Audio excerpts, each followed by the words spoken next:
Assalamu alaikum everyone, you are welcome to this channel. This is the 5th video in the series of videos we are making on working with Microsoft Word to create a good thesis report. My name is Muhammad Taylor, you are welcome. In today's video we are going to look at how we include in-text citations in our report and also how we build references at the end of our thesis. Citations simply means formally acknowledging the source of your information that you are going to use in the thesis report. And we usually acknowledge this information by, depending on the format you have chosen, by keeping the name of the person and the year in which the information or the material was produced. And references simply means building up a table of all the acknowledged sources. Usually references are kept at the end of your work, whereas citations are kept inside the body of the work.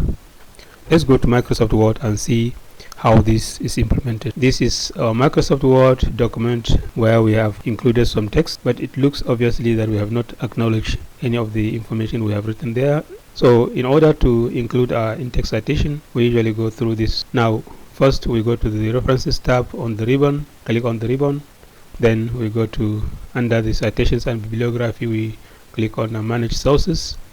Once we have clicked on Manage Sources, we have a dialog box that has two lists on it, the source manager. So the lists are master list and current list. If you look at the master list, which is to the left of the dialog box, it is populated by some entries, which is an accumulated list of sources that have been built up over time. And the current list, which is empty, is the sources that we are going to capture. So now suppose we want to capture a new source, and then the source is maybe a journal article, because sources can be divided into many different types. So we go to new here and click, then we are going to look at the type of sources, meaning that you select which of the type of sources you are going to include now. So we can have among the source types, we have book, we have book section, we have journal article, we have article in periodics, and so on and so forth, many of them. And even website materials can be picked. So for now, let's assume that the source we are now trying to manage is an article from a journal article. So I click on journal article. Once I click on journal article, we now capture the name of the author. Now suppose the author is Muhammad Taylor. If the title, for example, working with Microsoft Word in creating, let's say in creating a good thesis report, then this is the title. So if the journal is, for example, Journal of Technology and Management Sciences, then I'm going to have maybe the journal was produced in, the article was produced in the year 2025, for example. I put the year there, and if in the body of the journal publication that article appeared on page 122 to 135, for example, we put it there. We are done with it. So we click on OK, and then you can see it appears in the current list. And if you look at it carefully, in the masters list, it has also been captured somewhere. So, and down below the dialog box, you see that there is a preview here that it is telling you that if it is a citation you are going to include in your body of text, it will look like what you are seeing here. If it is going to be included in the references, it will look like what we are seeing at the bottom. So we are good to go, and we close. So now we have captured one of the sources that we are going to capture in our report. So the next thing is, how do we include it as an in-text citation? Now, like I said, if these first two sentences in the paragraph were captured from that source, then we usually acknowledge it somewhere here. So I will put my insertion point there and go to references again, because we are already on references. So I will now click on insert citation, and you can see that under insert citation is the only entry that has been made so far. So I just click on it, and once I click on it, you can see that it's Taylor Muhammad, looking like what we saw in the preview back then. So if we are now to go and create a list of references at the end, we are going to have to go to a fresh page. Let's say we go to the last page in your document. Once we are in the last page of the document, we can now say we want to generate our references. So we go to, and by the way, we go to bibliography. So bibliography has a list of options from which you can choose. We have references, we have bibliography, we have whatever, but we are going to pick references. And if I pick references, you can see that we have generated the references in the report. So that's how you can see how easy it is. Once you have it there, you can just generate it without problems. If you have a second source that you want to capture, you go through the source again, and you go to new, and this time around maybe let's say we have the authors are, and then the journal article could be not from a, maybe not a journal article, maybe a conference proceeding. Let's say this is a conference proceeding, this is a conference proceeding. So if the authors are Haruna Muhammad Khalid,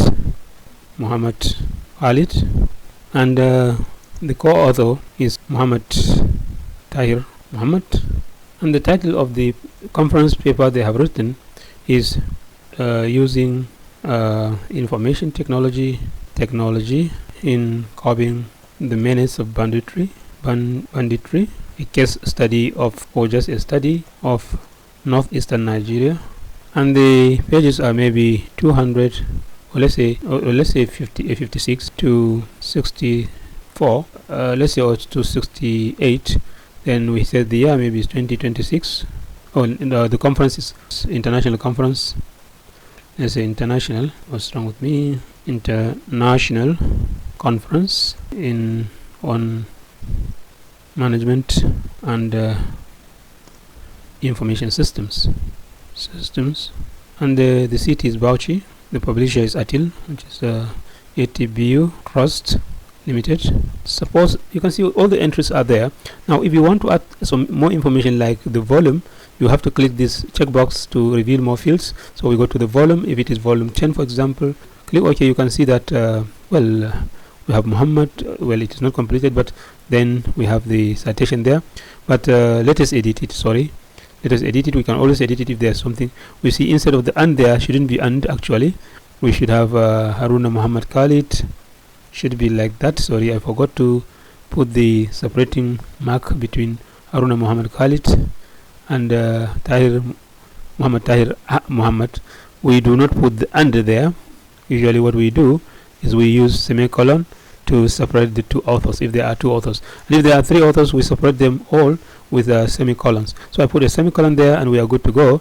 If I click on OK, we can say yes, we want to make that correction. You can see here it is telling us the citation will look like Khalid and Muhammad 2026, and this is how it will appear in the body of references. So if I click OK, you will see that suppose the other part of where we cited Taylor was contributed, I mean, by the two authors here. Suppose this part is contributed by the two authors, then we can come here at the end of the paragraph, or perhaps we go to insert citation again. You can see that we are gradually building the list of our sources. You can see Taylor Muhammad is the one below, and Khalid Muhammad and Muhammad Tahir is up there. So we can click that, and you can see that is Khalid and Muhammad 2026. And if we go down to the references, we simply go and update it. We do not have to type anything like we did in the first one. You notice that we didn't have to type anything. We just click the references and then it is there. So this time around, just like the table of contents that we saw in other videos, we just click here and then the update button will come out, and we click the update button and then boom, you see that the references are listed there. So you can see how easy it is to build your citations and references. The good thing is that when you are using Microsoft Word features for building in-text citations and references, you are always sure that it is not possible for you to have an orphan citation or an orphan reference listing. By that I mean that if you are to do it manually, it's possible that you can find citations that are not reflected in the reference, or you can have a reference listing that is not used in the body of text. This will not happen if you are using Microsoft Word citation and references feature. So that is about how we build our citation, in-text citation and reference. I think we will stop here. Thank you for watching. I hope you have found the video, you have benefited from the video. We hope to meet in the next video.